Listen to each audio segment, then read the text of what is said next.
Mi hija le compró a su suegra un viaje a París por su cumpleaños. Yo recibí una tasa de $5 que todavía tenía la etiqueta de oferta pegada en la base. La diferencia en los regalos no me habría molestado si no fuera porque ambos cumpleaños caían en la misma semana y porque yo había pagado la universidad de mi hija durante 4 años, mientras doña Mercedes no había aportado ni un centavo. Lucía, mi única hija, me entregó aquella tasa barata mientras se disculpaba por no poder hacer más. Lo siento, mamá, estamos ahorrando para comprar una casa. Sin embargo, 2 días después, en la cena familiar, mi yerno José Luis anunció emocionado que le habían regalado a su madre un viaje de lujo a Francia. El silencio que siguió a ese anuncio se sintió como una bofetada. Vi cómo Mercedes sonreía con superioridad mientras miraba mi taza de oferta sobre la mesa. Elena, ¿te gustó tu regalo? Lucía estaba tan preocupada por encontrarte algo especial. Sus palabras estaban cargadas de una falsa amabilidad que solo yo parecía notar. Está perfecta, respondí con una sonrisa tensa mientras apretaba los cubiertos con tanta fuerza que mis nudillos se pusieron blancos. La venganza no es algo que yo buscara activamente en mi vida, pero en ese momento algo cambió dentro de mí. Mercedes llevaba 3 años haciendo comentarios sutilmente crueles sobre mi casa, mi ropa y cómo yo había criado a Lucía. Mi yerno, influenciado por su madre, había empezado a tratarme con la misma condescendencia, y mi hija, mi propia hija, parecía haber olvidado quién había estado a su lado durante toda su vida. Después de la cena, mientras lavaba los platos en la cocina, escuché a Mercedes hablar con José Luis en la sala. Hijo, no sabes cuánto significa este viaje para mí. Siempre soñé con conocer París y ahora gracias a ti y a Lucía podré hacerlo. Su voz melosa me revolvió el estómago. Mi yerno respondió: Mamá, te mereces esto y mucho más. Has hecho tanto por nosotros. Me quedé congelada, con las manos sumergidas en el agua jabonosa. ¿Tanto? ¿Qué exactamente había hecho Mercedes por ellos? Fue mi dinero el que pagó la universidad de Lucía. Fue mi apoyo el que la sostuvo cuando reprobó aquel semestre. Fueron mis ahorros los que les permitieron tener una boda decente. Esa noche conduje de regreso a mi casa con un nudo en la garganta. La taza barata descansaba en el asiento del copiloto como un recordatorio de mi nueva posición en la vida de mi hija. Al llegar, la coloqué en la mesa de la cocina y me serví un café. La etiqueta de oferta seguía allí, burlándose de mí. La arranqué de un tirón, pero parte del adhesivo se quedó pegado, dejando una marca imposible de quitar, como la herida que sentía en el corazón. Durante las siguientes semanas me mantuve distante. Respondía a los mensajes de Lucía con frases cortas y evitaba las cenas familiares alegando trabajo extra o compromisos previos.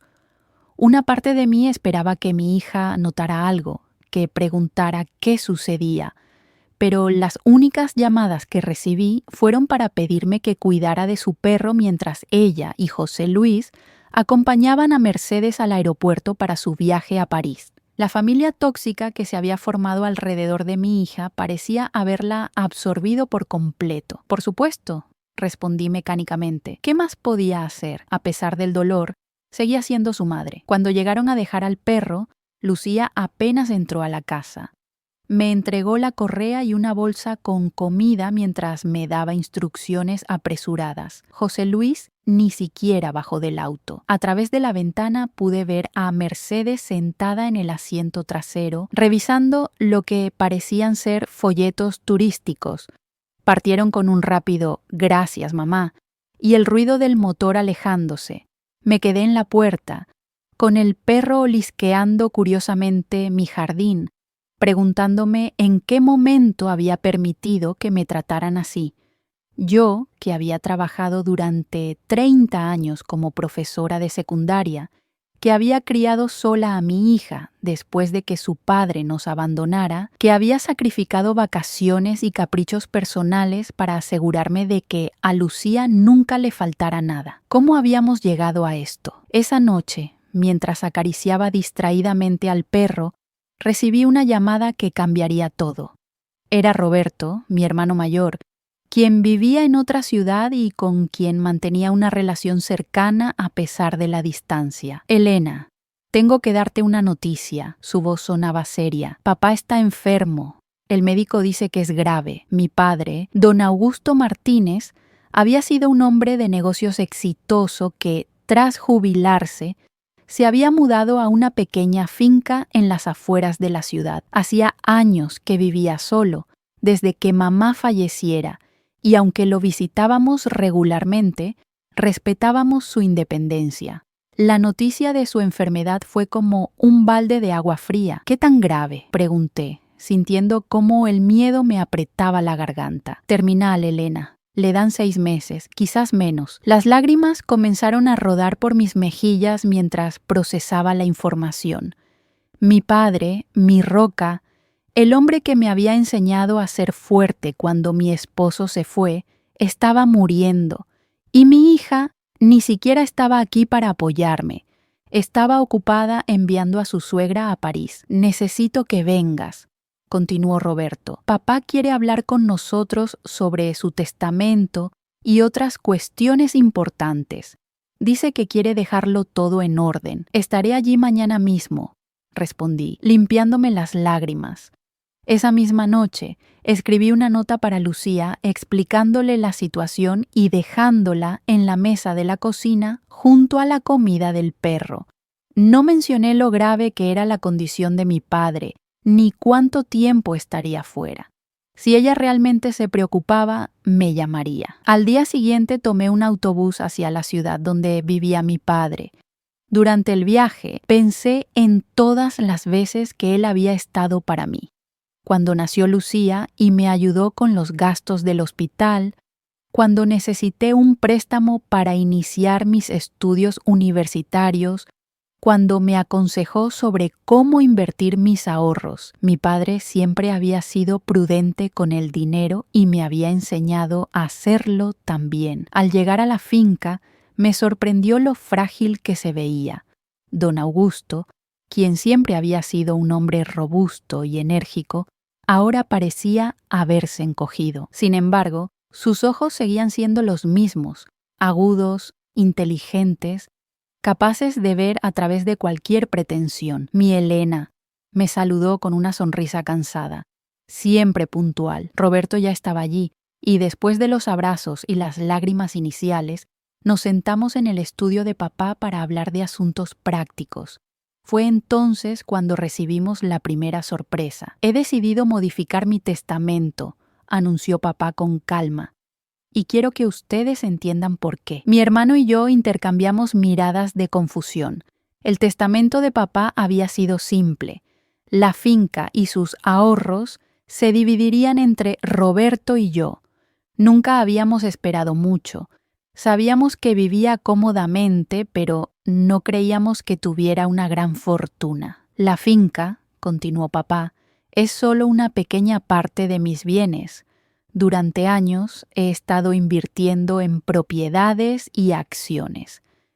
Mi abogado tiene todos los detalles, pero, en resumen, mi patrimonio asciende a aproximadamente 8 millones de euros. Me quedé sin aliento. ¿8 millones? Era imposible. Mi padre, el hombre que compraba ropa en rebajas y que conducía el mismo coche desde hacía 15 años, un multimillonario. «Papá, ¿cómo es posible?», preguntó Roberto, tan sorprendido como yo. «Inversiones inteligentes y vivir por debajo de mis posibilidades», respondió con una sonrisa débil. «Algo que parece que la generación de tus hijos no ha aprendido, Elena». Su comentario me tomó por sorpresa. ¿Acaso sabía lo que estaba pasando con Lucía? «He estado observando», continuó papá. «Veo cómo te trata tu hija, cómo permite que esa familia menosprecie todo lo que has hecho por ella. y he tomado una decisión respecto a mi herencia. En ese momento sentí un escalofrío recorrer mi espalda. La justicia, sea divina o humana, a veces llega de las formas más inesperadas. He decidido que mi herencia se dividirá de manera desigual, explicó papá con voz firme mientras se acomodaba en su sillón. Roberto recibirá 1.000.000 de euros directamente. Tú, Elena, recibirás 2 millones. El resto se colocará en un fideicomiso que administrarán ustedes dos. ¿Y Lucía? Pregunté automáticamente, pensando en mi hija a pesar de todo. Mi padre me miró con esos ojos que siempre parecían ver más allá de las palabras. Esa es la parte que quiero discutir con ustedes, especialmente contigo, Elena. Roberto nos dejó solos, entendiendo que esta conversación era principalmente entre papá y yo. Cuando la puerta se cerró, mi padre tomó mi mano entre las suyas, ahora frágiles, pero todavía cálidas. Elena, he visto cómo esa familia ha ido apartándote poco a poco, cómo tu propia hija te ha relegado a un segundo plano para complacer a su suegra. No quiero que mi dinero alimente esa dinámica. Las lágrimas comenzaron a formarse en mis ojos. Que mi propio padre hubiera notado mi situación, incluso desde la distancia, hacía que todo fuera más real y doloroso. Lucía ha elegido su camino, continuó, y aunque es mi nieta y la quiero, no puedo premiar su comportamiento, no directamente al menos. Me explicó su plan.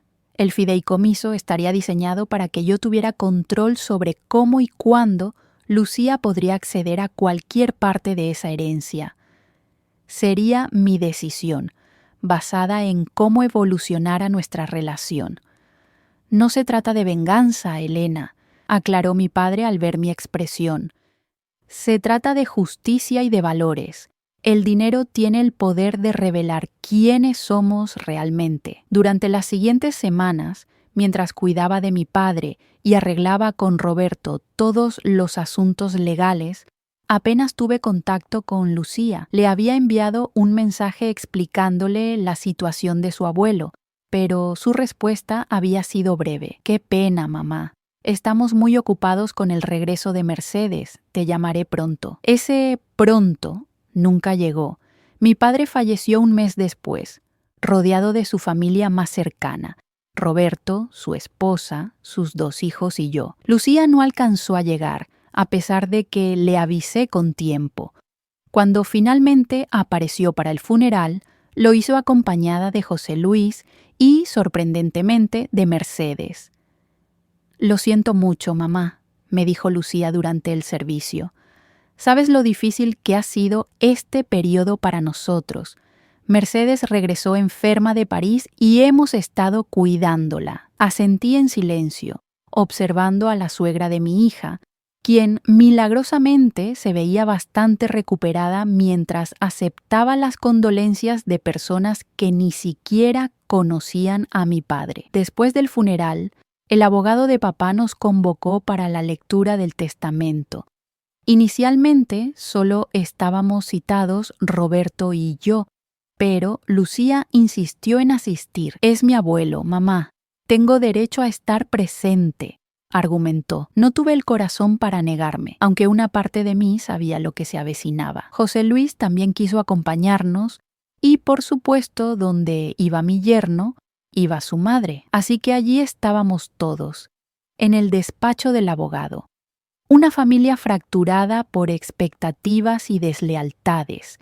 El abogado, un hombre de mediana edad llamado Martín Vega, comenzó a leer el documento con voz monótona. Cuando llegó a la parte de la distribución de bienes, noté cómo José Luis se inclinaba hacia adelante, repentinamente interesado. «A mi hijo, Roberto Martínez, le dejo la suma de 1.000.000 de euros libre de impuestos», leyó el abogado. Roberto asintió, ya conociendo esta información. «A mi hija Elena Martínez le dejo la suma de 2 millones de euros libre de impuestos, así como la propiedad de la finca donde actualmente resido». Lucía me miró con asombro. Evidentemente no tenía idea del patrimonio de su abuelo. «El resto de mis bienes, que incluyen propiedades, acciones y otros activos, por un valor aproximado de 5 millones de euros, serán administrados por un fideicomiso conjunto a cargo de mis hijos Roberto y Elena Martínez. El abogado hizo una pausa y luego continuó. En cuanto a mi nieta,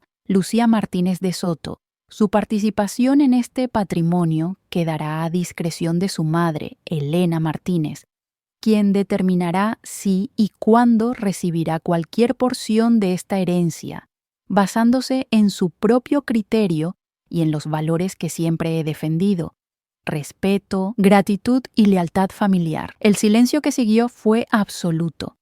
Podía sentir la mirada de Lucía clavada en mí, una mezcla de confusión y quizás, por primera vez en mucho tiempo, preocupación genuina. ¿Eso significa que mi parte depende de lo que mi madre decida?, preguntó finalmente Lucía con la voz temblorosa. El abogado asintió. Así es. Tu abuelo dejó instrucciones muy claras al respecto. José Luis, quien había permanecido en silencio, finalmente habló. Pero eso no es justo. Lucía es su nieta. Tiene derecho a una parte de la herencia directamente. El señor Martínez era muy consciente de lo que hacía, respondió el abogado con firmeza, y sus deseos están legalmente protegidos. Mercedes, quien hasta entonces había mantenido una expresión de falsa compasión, no pudo contenerse más. Esto es una venganza, ¿no es así, Elena?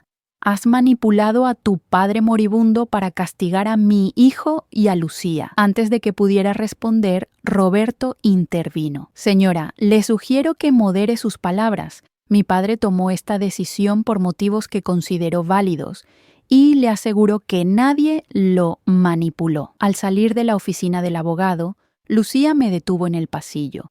José Luis y Mercedes esperaban junto al ascensor, sus rostros mostrando una mezcla de indignación y cálculo. Mamá, tenemos que hablar de esto, dijo Lucía en voz baja. Necesito entender qué está pasando. Por supuesto, respondí con calma. ¿Por qué no vienes a cenar a casa mañana? Solo tú y yo. La vi dudar, mirando hacia su esposo y su suegra. ¿Puedo llevar a José Luis? Preferiría que fuera una conversación entre madre e hija, respondí. Hay cosas que necesitamos aclarar antes de hablar de dinero. Lucía asintió lentamente y luego se reunió con su esposo y su suegra. Vi cómo los tres hablaban animadamente mientras esperaban el ascensor, probablemente discutiendo estrategias para convencerme. Esa noche, en la soledad de mi casa, me serví una copa de vino y contemplé la famosa taza de $5. La había conservado como recordatorio de cómo habían cambiado las cosas. El poder que ahora tenía en mis manos no era algo que hubiera buscado, pero quizás era exactamente lo que necesitábamos para reconstruir nuestra relación sobre bases más honestas. A la mañana siguiente recibí una llamada de José Luis, algo que nunca antes había sucedido. Elena, buenos días. Su voz sonaba inusualmente amable. Quería disculparme por la reacción de mi madre ayer. Estaba alterada por el funeral. Ya sabes cómo son estas situaciones. Claro, respondí secamente. También quería invitarte a cenar esta noche a nuestra casa. Lucía está preparando tu plato favorito y pensamos que sería bueno hablar en familia sobre todo esto. La manipulación era tan obvia que casi me hizo reír. De repente era Elena y no señora Martínez, como me había llamado durante los últimos 3 años. De repente era importante lo que yo pensara. Lo siento, José Luis, pero Lucía y yo ya acordamos cenar solas en mi casa esta noche. Pero somos familia, insistió, con un tono que intentaba ser convincente. Y estos asuntos financieros nos afectan a todos. Precisamente porque somos familia es que necesito hablar primero con mi hija. A solas. Hubo un silencio tenso antes de que respondiera. Como quieras. Pero espero que recuerdes todo lo que hemos hecho por ti últimamente. Todo lo que han hecho por mí, repetí, incapaz de contener mi incredulidad. ¿Te refieres a la taza de $5 con la etiqueta de oferta aún pegada? ¿O a las invitaciones a cenas donde se me ignora sistemáticamente? Elena, estás exagerando. Lucía siempre ha sido una buena hija. Deja que sea yo quien juzgue eso. José Luis, después de todo, Ahora tengo el poder para hacerlo, ¿no? Colgué antes de que pudiera responder, sintiendo una mezcla de culpa y satisfacción. No quería usar la herencia como arma, pero tampoco iba a permitir que me manipularan nuevamente. Lucía llegó puntual a nuestra cena, algo inusual en los últimos tiempos. Traía un ramo de flores y una botella de vino. Gestos que no veía desde hacía años. La casa huele maravilloso, mamá, comentó mientras me ayudaba a poner la mesa. Era cierto, había preparado su plato favorito, lasaña casera, como cuando era niña. Cenamos en un silencio inicialmente incómodo, intercalado con comentarios superficiales sobre el clima y mi nueva decoración. Finalmente, cuando servía el postre, Lucía habló. Mamá, sobre lo del abuelo. No entiendo por qué hizo eso. ¿Te dijo algo? ¿Estaba molesto conmigo por alguna razón? Dejé el plato de flan frente a ella y me senté. Tu abuelo era un hombre observador, Lucía. Notaba cosas como lo hago yo. ¿Qué cosas? Preguntó jugando nerviosamente con su servilleta. Como que hace 3 años, desde que te casaste con José Luis, nuestra relación cambió. Como que ahora Mercedes recibe viajes a París mientras yo recibo. Señalé hacia la cocina, donde la taza descansaba en el estante. Lucía tuvo la decencia de sonrojarse. Mamá, ya te expliqué que estamos ahorrando para una casa. El viaje de Mercedes fue diferente. ¿Diferente cómo? ¿Por qué ella merece lujos mientras tu propia madre, quien pagó tu educación completa, recibe una taza con la etiqueta de oferta aún pegada? Vi cómo sus ojos se llenaban de lágrimas. No fue mi intención herirte, tal vez no conscientemente, respondí, pero has permitido que José Luis y su madre me traten como a una intrusa en tu vida. Has olvidado quién estuvo siempre a tu lado. Eso no es justo, protestó débilmente. Tengo que equilibrar las cosas, mantener la paz en mi matrimonio. ¿A costa de tu relación conmigo? ¿Ese es el precio de tu paz matrimonial? Lucía se quedó en silencio y pude ver en sus ojos que mis palabras habían dado en el blanco. Por primera vez en mucho tiempo estaba realmente escuchando. Tu abuelo no quería castigarte. Continué con voz más suave. Quería protegerte y proteger los valores que él consideraba importantes.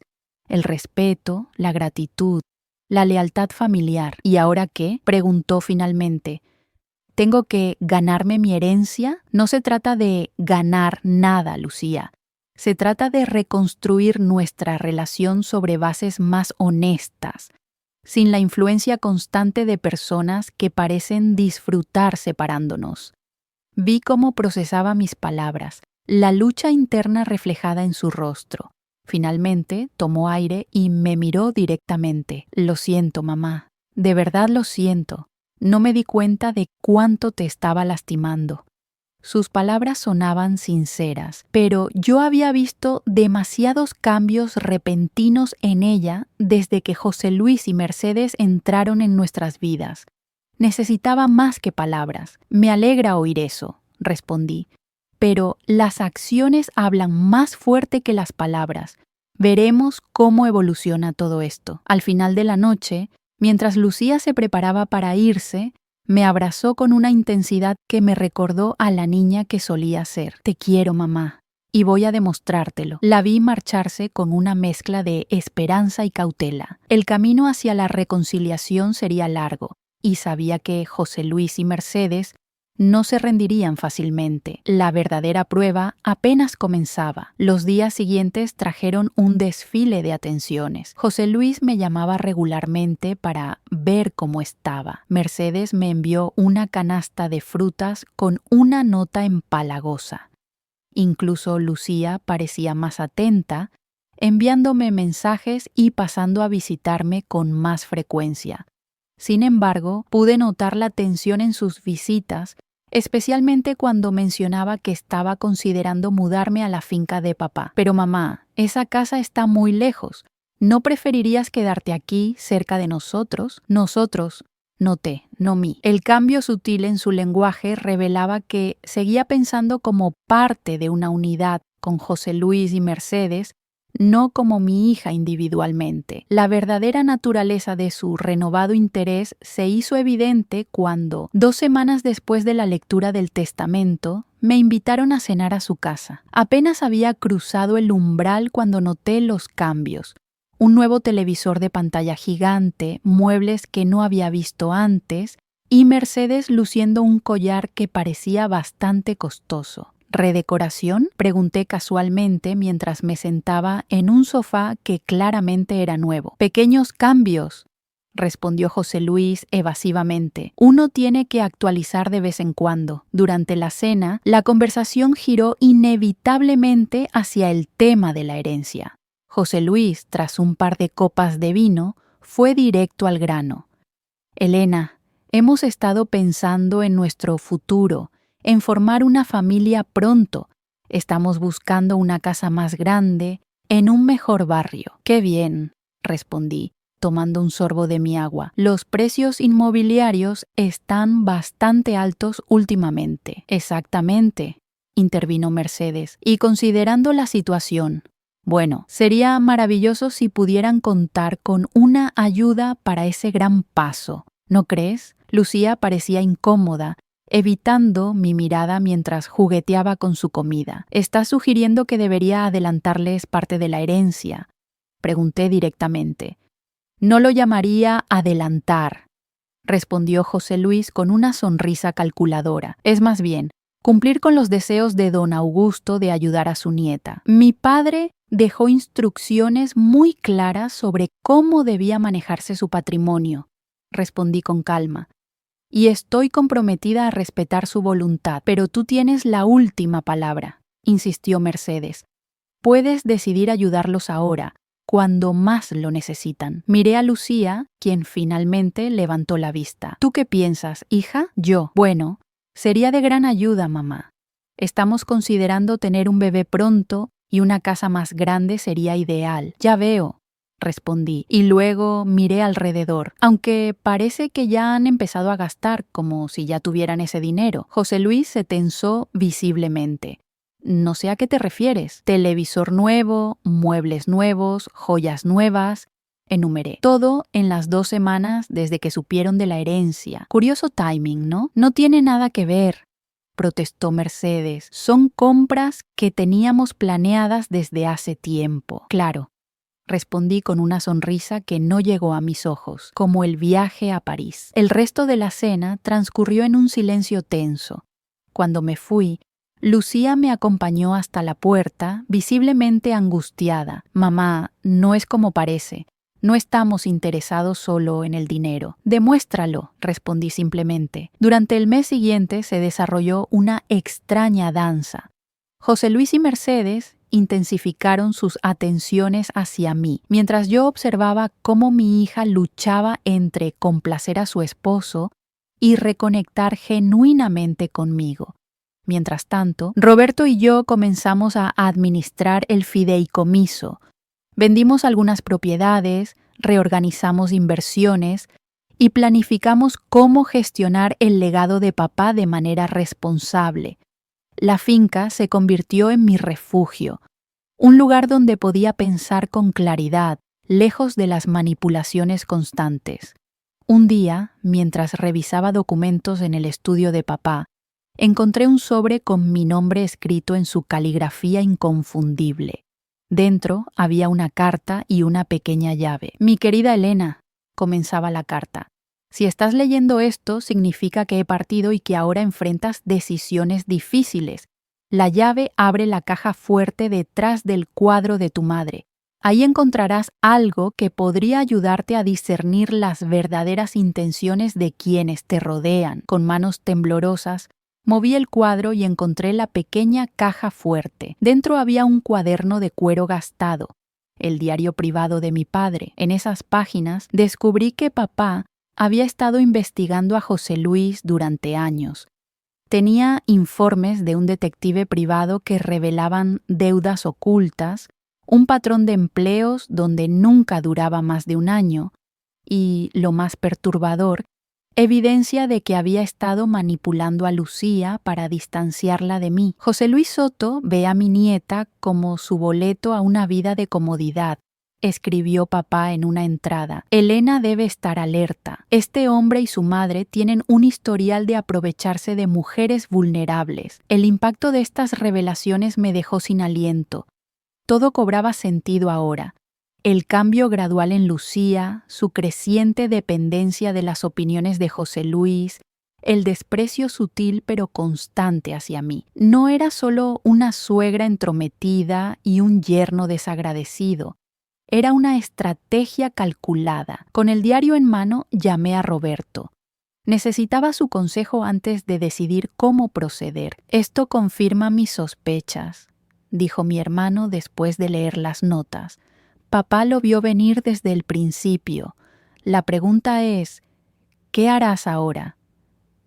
Necesito hablar con Lucía, a solas, y mostrarle esto. ¿Crees que te escuchará?, preguntó Roberto con preocupación. José Luis tiene una influencia muy fuerte sobre ella. No lo sé, admití, pero tengo que intentarlo. Esa misma tarde llamé a Lucía y le pedí que viniera a la finca para hablar de algo importante.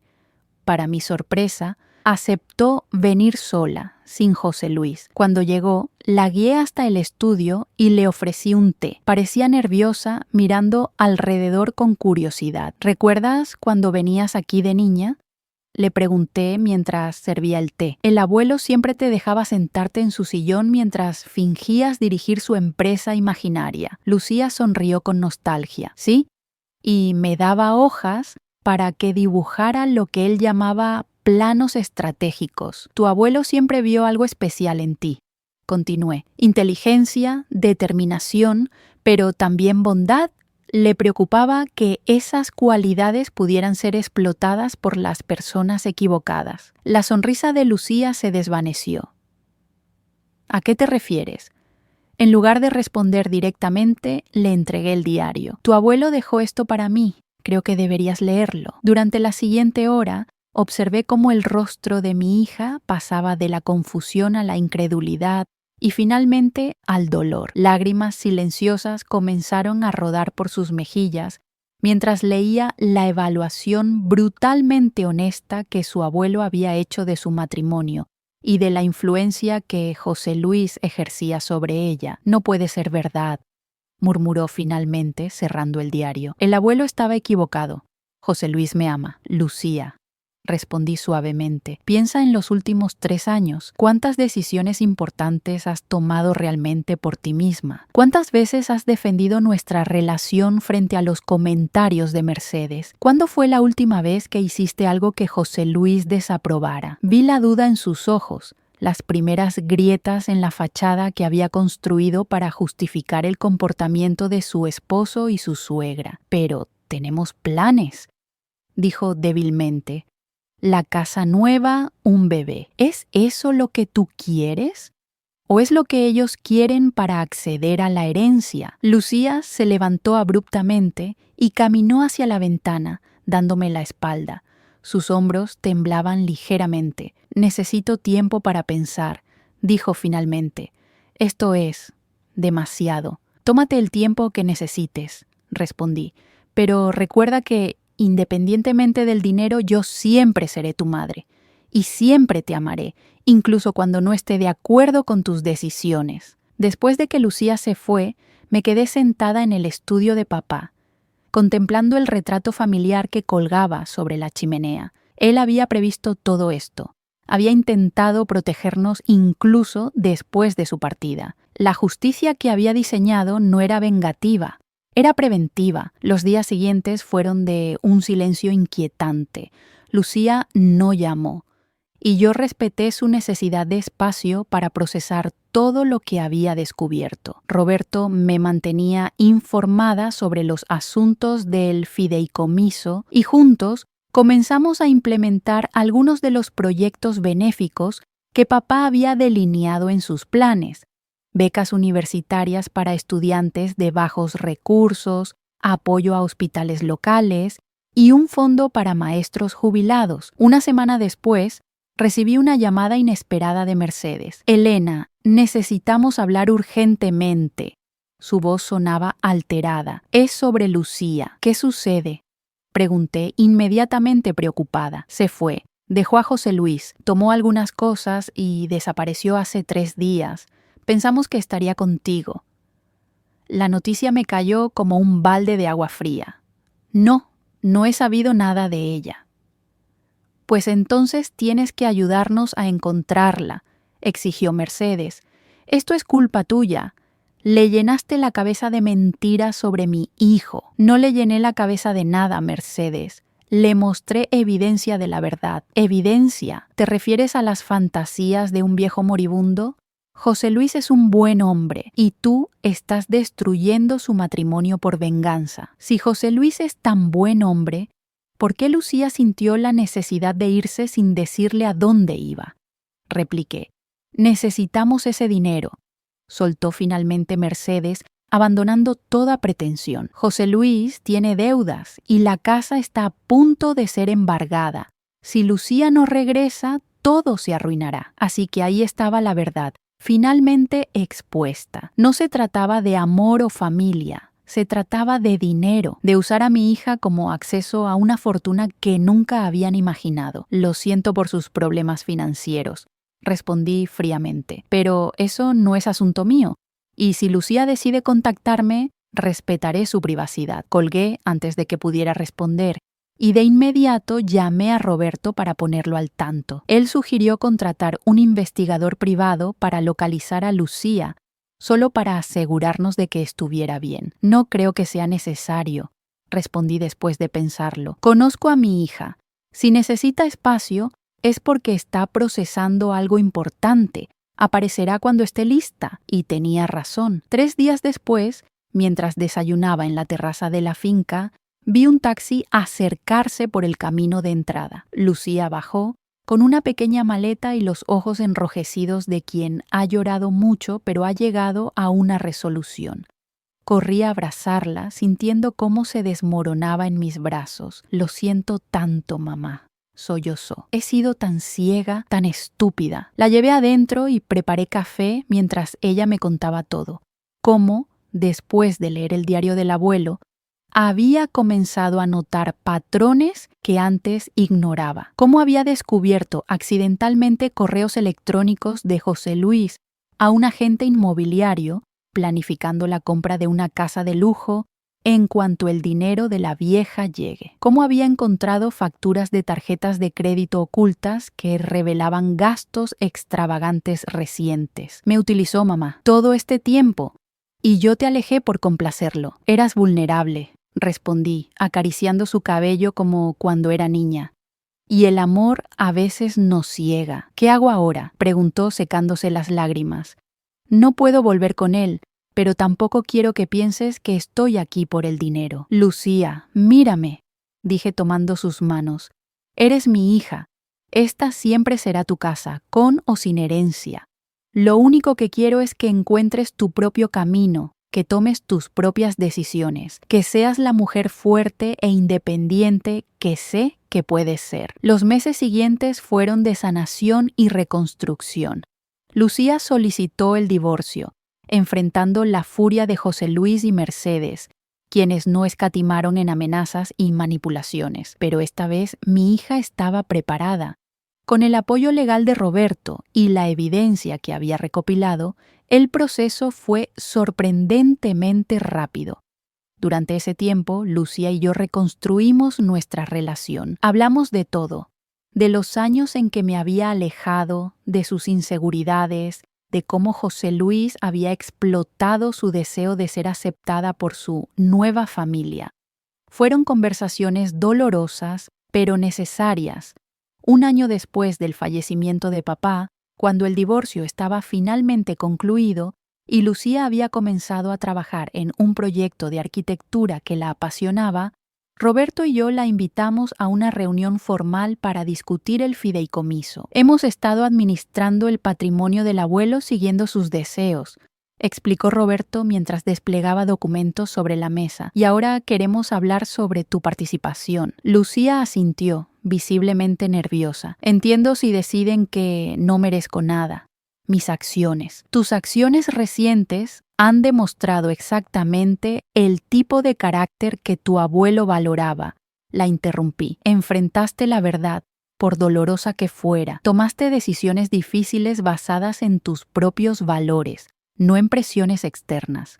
Demostraste integridad. Roberto sonrió y le entregó un folder. Por eso hemos decidido establecer un fideicomiso a tu nombre, con una parte de la herencia. No es todo el dinero, pero es suficiente para apoyar tus proyectos y darte seguridad financiera. Pero con condiciones, añadí. El dinero se irá liberando gradualmente y siempre estará protegido de cualquier intento de manipulación externa. Lucía nos miró a ambos con los ojos brillantes de lágrimas. No sé qué decir. Di que usarás este regalo como tu abuelo hubiera querido, sugerí, para construir algo significativo, para vivir con integridad, para no olvidar nunca tus raíces. Lo prometo, respondió abrazándonos a ambos, y prometo que nunca más una tasa de $5 será suficiente para la mujer que me dio todo. 6 meses después, en mi cumpleaños, Lucía me entregó un sobre. Dentro había 2 pasajes de avión a Italia, un viaje que siempre había soñado hacer, pero que nunca pude permitirme. Un viaje para las 2, explicó con una sonrisa, para celebrar nuestro nuevo comienzo. Mientras empacábamos para el viaje, encontré la vieja taza de $5 en el fondo de un armario. La sostuve a la luz, observando cómo el tiempo había desgastado la marca de la etiqueta de oferta hasta volverla casi invisible. ¿Qué vas a hacer con esa cosa?, preguntó Lucía al verme contemplarla. Creo que la llevaré a Italia, respondí con una sonrisa, para recordarnos siempre de dónde venimos y hacia dónde vamos. La taza terminó acompañándonos a Venecia, donde la usé para tomar café en el balcón de nuestro hotel, mientras veíamos amanecer sobre los canales. Era una imagen perfecta de la transformación que habíamos experimentado. Algo que una vez simbolizó desprecio, ahora se convertía en un recordatorio de superación y renovación. Nuestro viaje duró 3 semanas maravillosas, durante las cuales Lucía y yo redescubrimos la conexión que casi habíamos perdido. Visitamos Roma, Florencia, la costa de Amalfi, compartiendo cada experiencia como iguales, como amigas, además de madre e hija. Por primera vez en años, sentí que realmente la conocía de nuevo, y ella a mí. Al regresar a España, nos esperaba una sorpresa desagradable. José Luis había presentado una demanda contra Lucía, exigiendo la mitad del fideicomiso establecido a su nombre, alegando que era un bien adquirido durante el matrimonio. «Es ridículo», comentó Roberto cuando nos reunimos con el abogado. «El fideicomiso se estableció después de que ella solicitara el divorcio y está explícitamente protegido como herencia familiar». «Ridículo, pero predecible», respondí. «José Luis siempre buscará una forma de acceder a ese dinero». El abogado nos aseguró que la demanda no tenía fundamento legal, pero aún así tendríamos que enfrentarla en los tribunales. Para mi sorpresa, Lucía recibió la noticia con una calma que no le había visto antes. «Que haga lo que quiera», dijo con un encogimiento de hombros. «Ya no tengo miedo de enfrentarlo». El día de la audiencia preliminar, llegamos al juzgado para encontrar a José Luis y Mercedes esperando, ambos vestidos impecablemente y con expresiones confiadas. José Luis se acercó a Lucía antes de que entráramos. «Todavía podemos resolver esto de manera amistosa», le dijo en voz baja. «Un acuerdo razonable, y cada uno sigue su camino». «Ya no hay nada que negociar, José Luis», respondió Lucía con firmeza. «Lo que teníamos terminó el día que descubrí quién eres realmente». Mercedes, quien había permanecido ligeramente apartada, intervino entonces. «Lucía, piensa en todo lo que te dimos. Te acogimos en nuestra familia, te dimos estatus, conexiones, ¿Y así es como pagas? Huyendo con el dinero de tu abuelo. Me sorprendió ver a Lucía sonreír ante esas palabras. No era una sonrisa amarga, sino la de alguien que finalmente puede ver claramente una situación. Lo único que me dieron fue una lección, Mercedes, sobre el valor de la familia verdadera. Y es una lección que aprecio ahora. La audiencia resultó ser incluso más reveladora de lo que esperábamos. El juez, después de escuchar los argumentos iniciales, solicitó que José Luis presentara documentación sobre su situación financiera para evaluar la viabilidad de su reclamo. Lo que emergió fue impactante incluso para mí.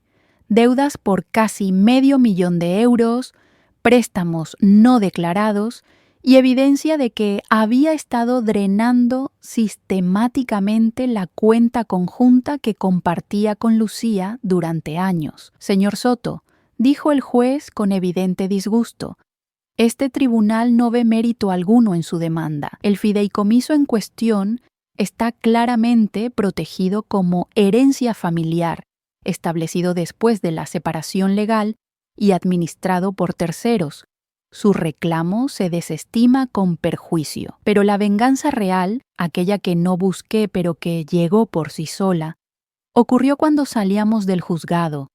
Uno de los acreedores de José Luis, quien aparentemente había seguido el caso con interés, lo estaba esperando con un notificador. Frente a todos, le entregaron una orden de embargo de sus bienes personales por falta de pago. Ver a José Luis y Mercedes discutir acaloradamente con el notificador mientras nosotras nos alejábamos fue un momento de justicia poética que ninguna planificación habría podido orquestar mejor. ¿Crees que alguna vez entenderán lo que hicieron mal? Me preguntó Lucía mientras conducíamos de regreso a casa. Probablemente no, respondí honestamente. Personas como ellos siempre culparán a otros por sus fracasos.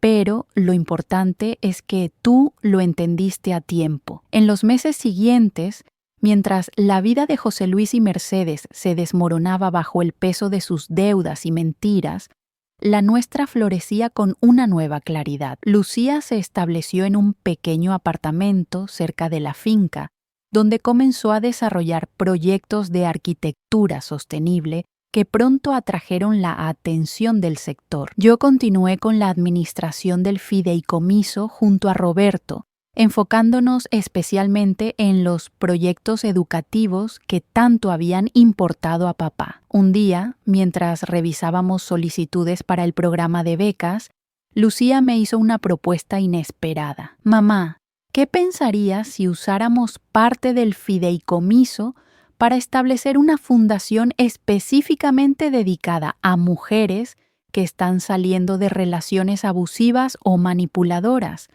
Podríamos ofrecer apoyo legal, asesoramiento financiero, incluso vivienda temporal. La miré con sorpresa y orgullo.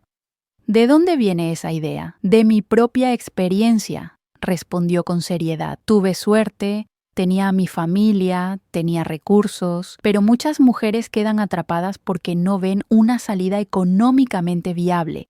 Quiero cambiar eso. Ese mismo día comenzamos a trabajar en el proyecto que eventualmente se convertiría en la Fundación Nuevo Amanecer. Utilizando parte de la herencia y combinándola con el conocimiento arquitectónico de Lucía, establecimos un centro que ofrecía no solo refugio, sino herramientas para la independencia, cursos de capacitación, asesoría legal, apoyo psicológico. Un año después de la inauguración del centro, mientras celebrábamos el éxito de nuestro primer grupo de graduadas, mujeres que habían completado programas de formación y encontrado empleo estable, recibimos una visita inesperada.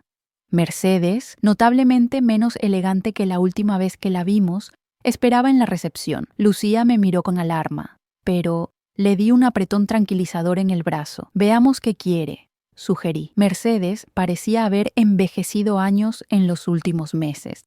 Su ropa, aunque limpia, mostraba señales de uso, y ya no llevaba las joyas ostentosas que antes lucía. Lucía Elena. Nos saludó con una inclinación de cabeza. Sé que es inesperado, pero necesitaba hablar con ustedes. La invitamos a mi oficina, donde nos contó cómo todo se había desmoronado después del juicio. José Luis, enfrentando múltiples demandas de acreedores, había huido del país, dejándola sola para enfrentar a los cobradores que constantemente llamaban a su puerta.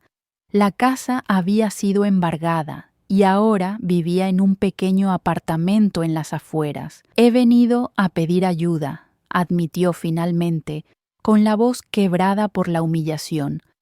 No tengo a dónde ir. Lucía y yo intercambiamos miradas. Podía ver la compasión en los ojos de mi hija, pero también la cautela. ¿Qué tipo de ayuda estás buscando exactamente, Mercedes? Pregunté. Oí sobre este centro, sobre lo que hacen aquí, pensé. Tal vez podrían encontrar un lugar para mí, algún trabajo, lo que sea. La ironía de la situación no se me escapaba. La mujer que una vez me había tratado como a una paria, que había participado activamente en alejar a mi hija de mí, ahora buscaba nuestra caridad. Sería fácil, casi tentador, rechazarla y saborear una venganza completa. Pero entonces miré a Lucía y vi en sus ojos la sabiduría que había ganado a través del dolor y la recuperación. Sin palabras, supe que estábamos pensando lo mismo. La verdadera victoria no estaba en devolver crueldad con crueldad, sino en mantenernos fieles a nuestros valores incluso cuando teníamos el poder de hacer lo contrario. Tenemos un programa para mujeres en tu situación, dijo Lucía finalmente. No es caridad, tendrás que trabajar duro, seguir las reglas y realmente comprometerte con el cambio. ¿Estás dispuesta a hacer eso? Mercedes asintió, las lágrimas rodando silenciosamente por sus mejillas. Lo estoy. Entonces bienvenida a Nuevo Amanecer, respondí, extendiéndole una solicitud de ingreso. Aquí todos reciben una segunda oportunidad, incluso aquellos que una vez nos negaron la nuestra. Mientras Mercedes llenaba el formulario, Lucía me tomó de la mano bajo el escritorio, apretándola suavemente. No necesitábamos palabras para entender lo que ese momento significaba. Habíamos cerrado un círculo, no con venganza, sino con compasión. La justicia había llegado por sí sola, sin que tuviéramos que forzarla. Esa noche, mientras cenábamos en la terraza de la finca, Lucía sacó algo de su bolso, la vieja taza de $5, ahora montada en una pequeña base de mármol con una placa grabada. Un recordatorio, dijo mientras me la entregaba, de dónde venimos, a dónde hemos llegado, y de que la verdadera herencia de la familia Martínez no es el dinero, sino la integridad. La coloqué en el centro de la mesa, bajo la luz dorada del atardecer, y brindamos por el futuro que estábamos construyendo juntas, un futuro fundado no en el resentimiento por lo que habíamos perdido, sino en la gratitud por lo que habíamos recuperado, nuestra conexión, nuestra fuerza y la sabiduría para entender que la mejor venganza es, a veces, simplemente vivir bien. En los años siguientes, la Fundación Nuevo Amanecer creció hasta convertirse en un modelo nacional de apoyo a mujeres vulnerables. Mercedes, sorprendentemente, se convirtió en una de nuestras historias de éxito más notables. Después de completar el programa básico, descubrió un talento para la consejería entre pares, especialmente con mujeres mayores que habían perdido su independencia financiera. Conozco sus miedos porque fueron los míos, le escuché decir una vez durante una sesión de grupo. Sé lo que es perderlo todo y tener que reconstruirse desde cero a una edad en que la sociedad te considera desechable. Ver su transformación fue una lección de humildad. No se convirtió en nuestra amiga íntima, ni hubo reconciliaciones dramáticas, pero sí desarrollamos un respeto mutuo basado en el reconocimiento de nuestras vulnerabilidades compartidas. En cuanto a José Luis, eventualmente supimos que se había establecido en Sudamérica, donde había iniciado una nueva vida con otra identidad. A veces, Lucía recibía correos electrónicos donde pedía dinero o intentaba manipularla con historias lastimeras. Ella simplemente los archivaba sin responder, negándose a ser arrastrada de nuevo a su órbita tóxica. 5 años después de la muerte de papá, Lucía y yo nos encontrábamos nuevamente en Italia, esta vez en Sicilia, celebrando la apertura de la primera sucursal internacional de la fundación. Era un día soleado de primavera, y mientras brindábamos con prosecco en la terraza del nuevo centro, mi hija se rió de repente. ¿Sabes qué es lo más irónico de todo esto?, preguntó. ¿Qué?, respondí, intrigada por su expresión divertida. Que la taza de $5 terminó siendo el regalo más valioso que jamás recibí.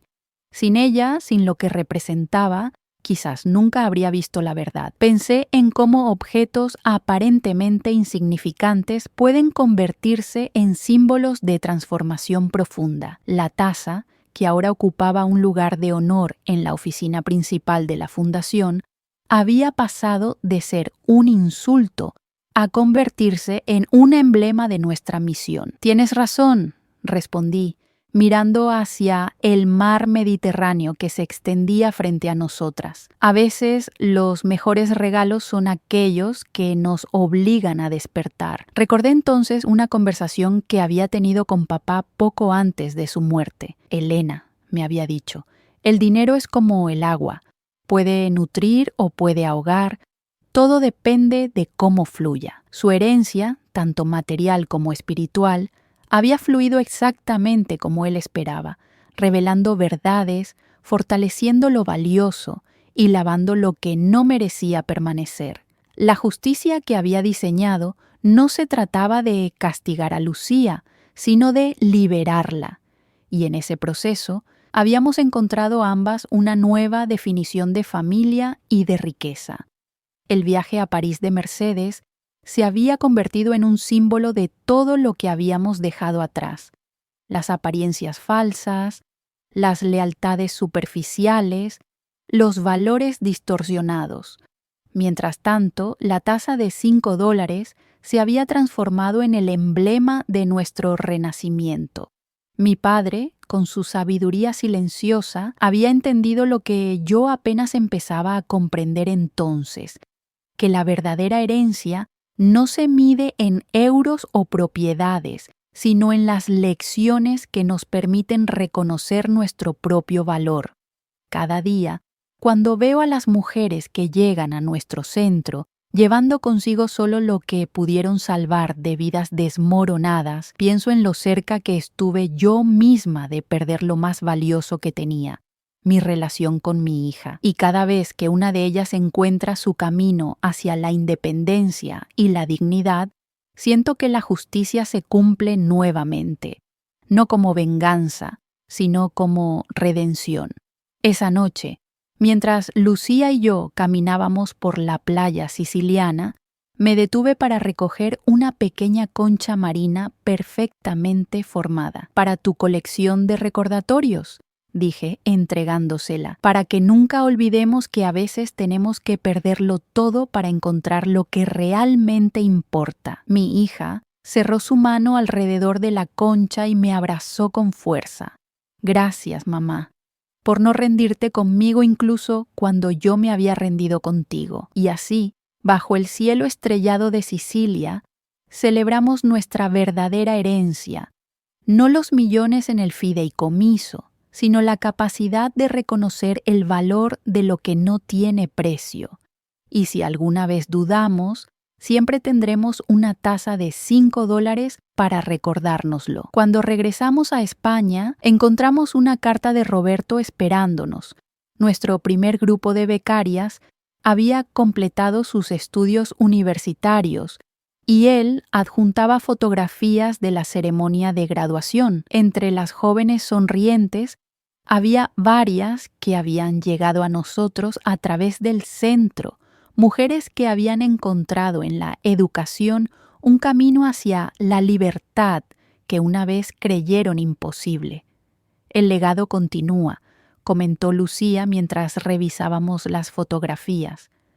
Justo como el abuelo habría querido. En mi escritorio, junto a la lámpara que había sido de papá, Coloqué una nueva fotografía, Lucía y yo en Sicilia, sonriendo bajo el sol Mediterráneo, con el nuevo centro visible en el fondo. Al lado, en un pequeño pedestal, descansaba la famosa taza de $5, ahora considerada una reliquia fundacional de nuestra organización. A veces, cuando trabajo hasta tarde en los proyectos de la fundación, me sirvo un café en esa taza y recuerdo el largo camino que hemos recorrido, desde la humillación hasta la sanación, desde la traición hasta la reconstrucción.